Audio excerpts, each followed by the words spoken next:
Un gran y cariñoso saludo, gracia y paz. Como bien te dije a través de la invitación de esta introducción para comenzar estas nuevas reflexiones, lo que vamos a analizar, en lo que vamos a reflexionar, en lo que vamos a meditar, es principalmente en las parábolas de nuestro Señor Jesucristo. Y estamos comenzando con esta serie de temas en las cuales vamos a abordar esta temática. Para introducir el tema y quiero invitarte a que podamos reflexionar a través de la Biblia, quiero invitarte con un texto clave, un texto básico que va a ser principalmente el texto que nos va a ir acompañando. Y este texto lo encontramos en el libro de Mateo, en el libro de Mateo, en el capítulo 13, Mateo 13, verso 34 o versículo 34. Mateo 13, versículo 34. Dice, todo esto habló Jesús por parábolas a la gente, y sin parábolas no les hablaba, para que se cumpliese lo que dijo el profeta, abriré en parábolas mi boca, declararé cosas escondidas desde la fundación del mundo.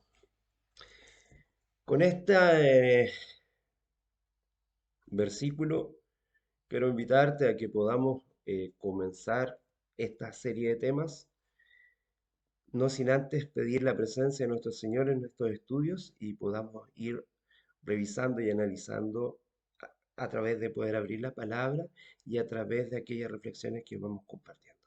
Te invito en el nombre del Señor.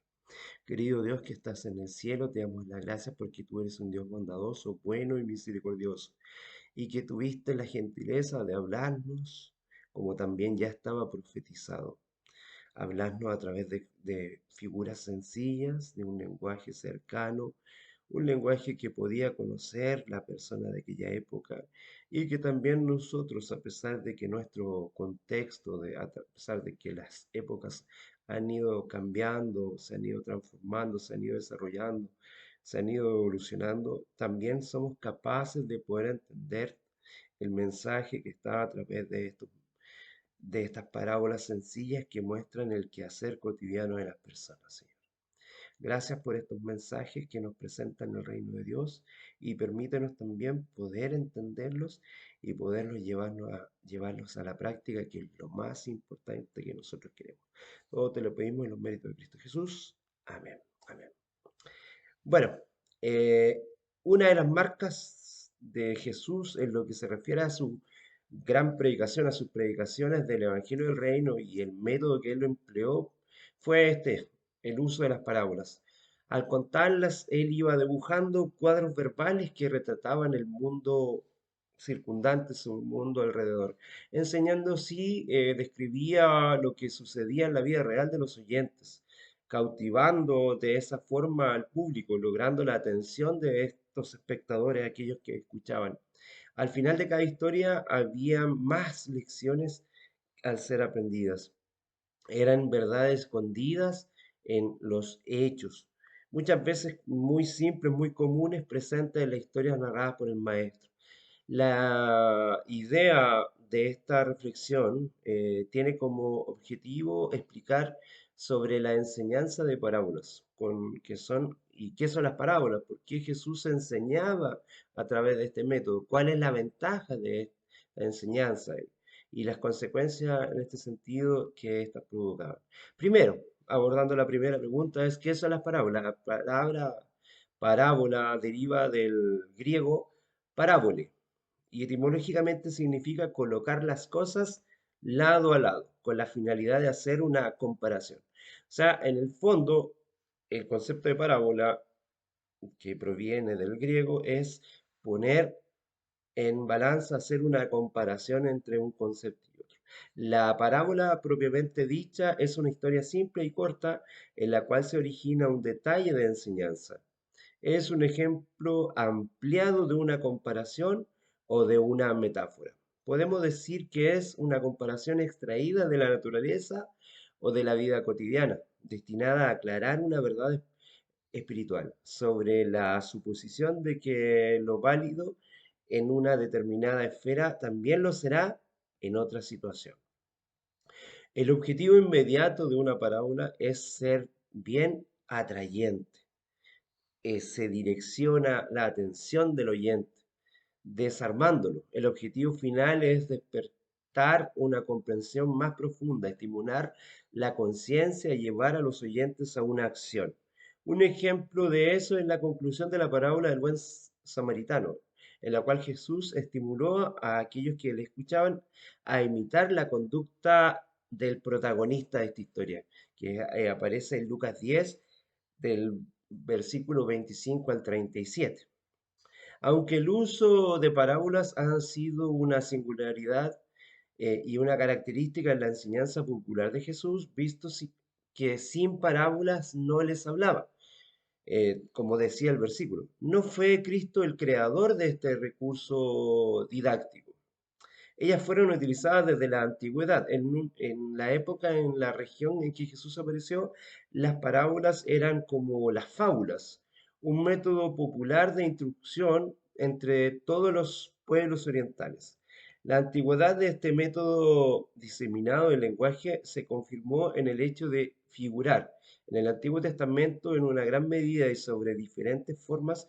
La primera registrada en forma de fábula mostraba árboles escogiendo para sí un rey, retrato de lo que sucedería entre el pueblo.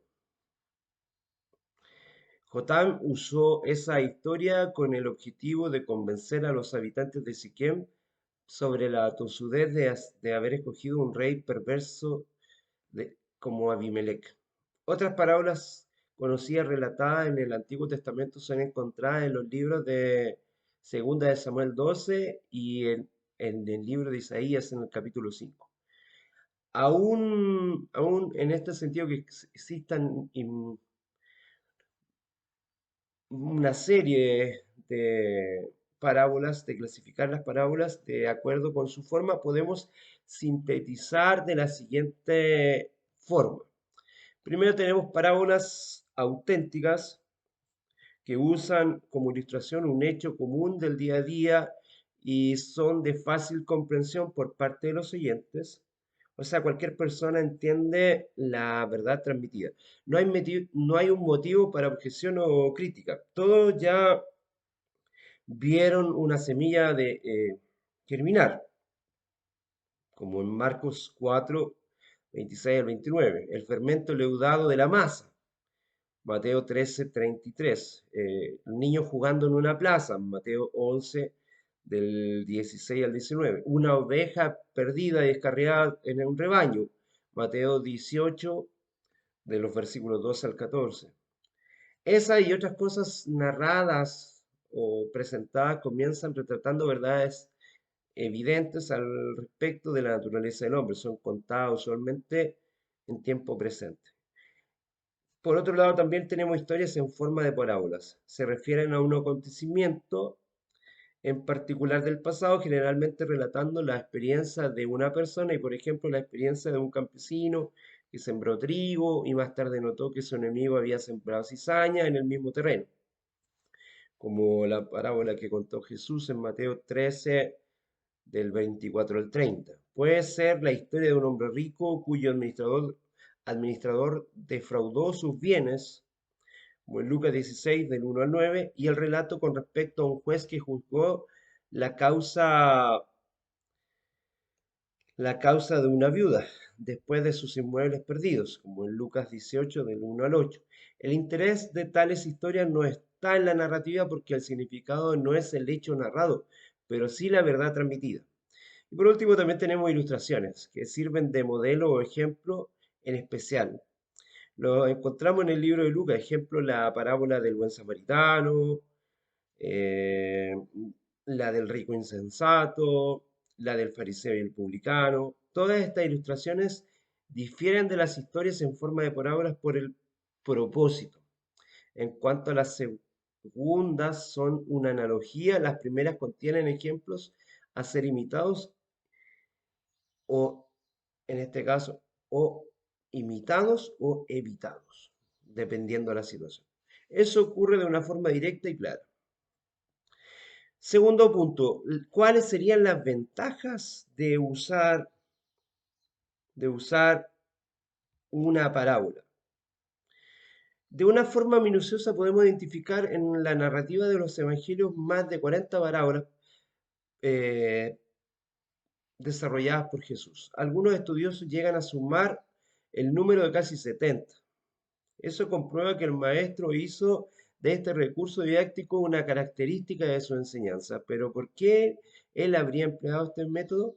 Sin despreciar el foco escatológico, pues el Antiguo Testamento apunta a la manera como el Mesías predicaba el Evangelio del Reino, como en Salmos 78:2, Isaías 6, del 9 al 10, etcétera. Veamos algunas ventajas de este método. Primero, es atrayente. Y en cuanto completamente es comprendida, es más fácil de recordarla y es de gran ayuda a la memoria. Estamos más inclinados a recordar de una narración o una ilustración que de cualquier otra enseñanza proferida en un sermón. La parábola puede ser recordada mucho después de que ya haya pasado un tiempo o un tema central de un sermón. Segundo, presta gran auxilio a la mente y a la capacidad de racionar. Sus significados deben ser estudiados y como una mina de oro debemos enclavarla y buscar con toda diligencia para extraer el mensaje, para descubrir el verdadero sentido. El método parabólico hace pensar. El maestro de los maestros sabía que no podría enseñar nada a los oyentes si no se les llevase a que se enseñaren a sí mismos. ¿Por qué? Porque tomaban de situaciones de ellos mismos. Él debería alcanzar la mente de cada uno y llevarlo a trabajar con la de él. La forma de la parábola atraía a todos, más en este sentido no solo a pensadores que entendían su significado, sino que a todo tipo de personas. Y eso no podía ser encontrado sin el uso del pensamiento. Entonces el texto extraía y al mismo tiempo se esparcía entre la multitud, porque es de fácil relato. Por otro lado, también estimula los afectos y despierta las conciencias. Llama y prende la atención. De hecho, muchas veces decían, y que las personas quedaban maravilladas, decían, nunca nadie habló como este hombre. Decían incluso los fariseos, los escribas y otros que le escuchaban hablar. Él precisaba hacer que el pueblo lo escuchara y así lo logró. Era maravillosa la forma como él usaba las parábolas. Por otra parte, también preserva la verdad. Las palabras cambian constantemente de significado. Al paso de los símbolos usados para la vida y para la naturaleza, como los empleados por el Señor en las parábolas, son tan verdaderos en este sentido en relación con la naturaleza y la vida, y no han cambiado a pesar de que las situaciones cotidianas van transformándose. Por otra parte, preguntamos y dijimos cómo interpretar y contextualizar las parábolas, un tema también relevante. Cuando leemos las parábolas de Cristo, de nuestro Señor, tenemos que tener mucho cuidado cuanto a la interpretación y a esta contextualización. Siguiendo el orden propuesto, precisamos en este caso interpretarlas para luego contextualizar. Aún el proceso necesita ser ejecutado con bastante cuidado para que no caigamos en el error de exponer al texto lo que no transmite. Algunas parábolas tienen su interpretación auténtica, pues el propio Jesús, él las pronunció y él mismo las interpretó como la parábola del sembrador y la de la cizaña y el trigo. Siendo así, es inconsecuente otro tipo de interpretación al respecto de estas dos parábolas. De forma un poco exhaustiva, pero necesaria, veamos algunos criterios que debemos llevar y debemos tener en consideración para la interpretación adecuada de las parábolas. Primero, analice cada parábola de forma completa, verificando si por ventura aparece en más de un evangelio. Eso es muy importante. Dedique atención a esa estructura. Lea la parábola sin presuposiciones referentes a su forma y significado. Recuerde, por otra parte, como un punto 3, que las parábolas de Jesús eran instrumentos orales en una cultura oral. 4. Es necesario oír la parábola de la misma forma que una persona de Palestina la podía oír en esa época. Hay que llevarla en este sentido a un contexto de interpretación. También es importante interpretar lo que fue entregado por la narrativa y no lo omita. Cualquier tentativa de interpretar una parábola con base en aquello que está ausente tenderá al fracaso. Otro punto, no imponga una cronología real o a la cronología de la parábola.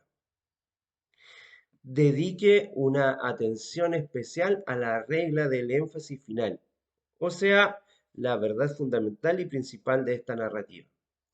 Y por último, observe en qué puntos las enseñanzas de las parábolas se mezclan con las enseñanzas de Jesús en otras partes de la Escritura. En conclusión, conocer un poco sobre la enseñanza por parábolas es importante y necesario. Antes de sumergirse en el vasto campo didáctico utilizado por el maestro, saber lo que son las parábolas, cómo clasificarlas, cómo interpretarlas, cómo contextualizarlas, va a ayudarnos también a que comprendamos cada reflexión, cada mirada, cada meditación que podamos hacer y que vamos a tener más adelante.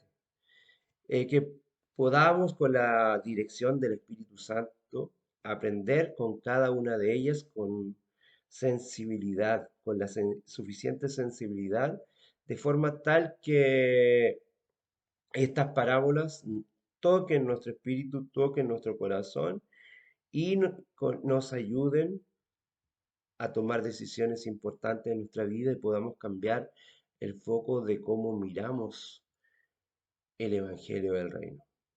Es importante que estas parábolas hagan sentido también en nuestras vidas. Con este primer punto de cómo mirar las parábolas y qué significan, quiero invitarte a que vamos paso a paso también a tener este encuentro con ellos. Quiero volver a repetir el versículo que leímos al iniciar, ya que me parece fundamental y muy importante que pueda ser parte de tu reflexión, parte de tu meditación en el Señor. Dice, todo esto habló Jesús por parábolas a la gente, y sin parábolas no les hablaba, para que se cumpliera lo que dijo el profeta, abriré en parábolas mi boca, declararé cosas escondidas desde la fundación del mundo. Que con esta meditación y con esta reflexión iniciemos eh, un estudio, una reflexión, una consideración, un análisis de las principales parábolas que nos regaló el gran maestro de maestros, nuestro Señor Jesucristo. Que el Señor te bendiga grandemente. Gracia y paz.